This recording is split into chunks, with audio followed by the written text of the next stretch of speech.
Ashama naga jirtu nagaa fi jaalalli araarri waaqayyo isiniif haa baay'atu obboleeyyan koo hundumti keessanuu isiniin jedha noora baga nagayaan dhuftanii har'a waan tokko waliin ilaallaa jechuudha. Wanti waliin ilaallu namoonni baay'een keessanii biyya yoo galtanii jettanii daataa irra maal daatatu taramoo yookiin waayifaatu irra hojjeta waan jedhu waliin ilaallaa jechuudha. Yoo biyya galtanii jettanii wanti an isinitti himu keessaa jechuudha viidiyoo muraasa qabadhee isiniif dhufee jira jechuudha.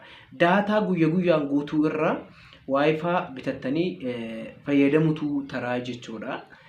Inna har'a viidiyoo qabadhee isiniif dhufe kana keessatti waayifaa gatii isaa waliin qabadhee isiniif dhufee jira jechuudha. Waayifaa kamiin bitachuu qabdan, waayifaan isin bitachuu qabdan kaminni kan jedhu waliin ilaalla. Akkasuma iddoo bitanillee dhaqee gaafadhe jechuudha. Gaafadhe waayifaan kamtu akka taru gatii illee jechuudha. Kamtu akka taru gaafadhe jechuudha. Inna waayifaan bifa sadiitu jira jechuudha. Bifa afurii olutu jira. Yaa'u garuu suuqii dhaqee keessa waan bifa sadiitu jira. Sadiin san keessa waayifaa isin bituu qabdan tokkoffaani mircaa sadii san keessa tokkoffaa TP-Linkii hin jira. Zoma kan jedhu tokko illee jira garuu maqaa yoon harkaa batuu dhabaate inni illee jira. Huawei illee jira jechuudha. Kanneen keessaa garuu kan gatii isa kaffi jedhe TP-Linkii kana jechuudha kunooti isa kana jechuudha.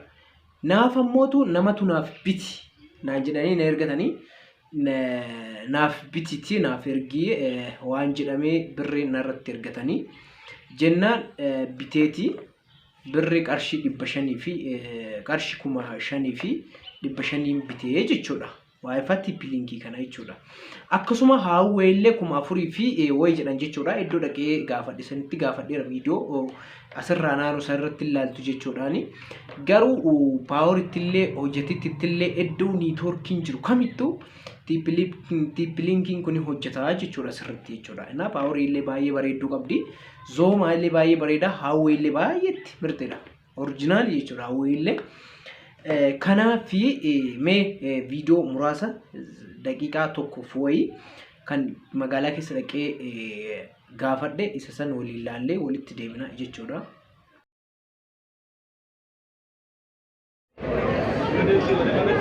Inna waayifaan kun immoo Huaweiidha baay'ee bareeda jechuudha. Inna Huawei kana bitattanii baay'ee bareedduudha.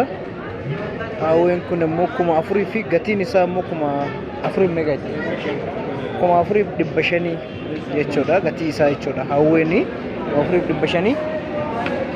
Okay, TP-Linkiin kun okay 5,500 gatiin isaa 5,500 jechuudha. Kun jechuudha TP-Linkiin kun baay'ee bareeda. Siimii tokko nyaata jechuudha.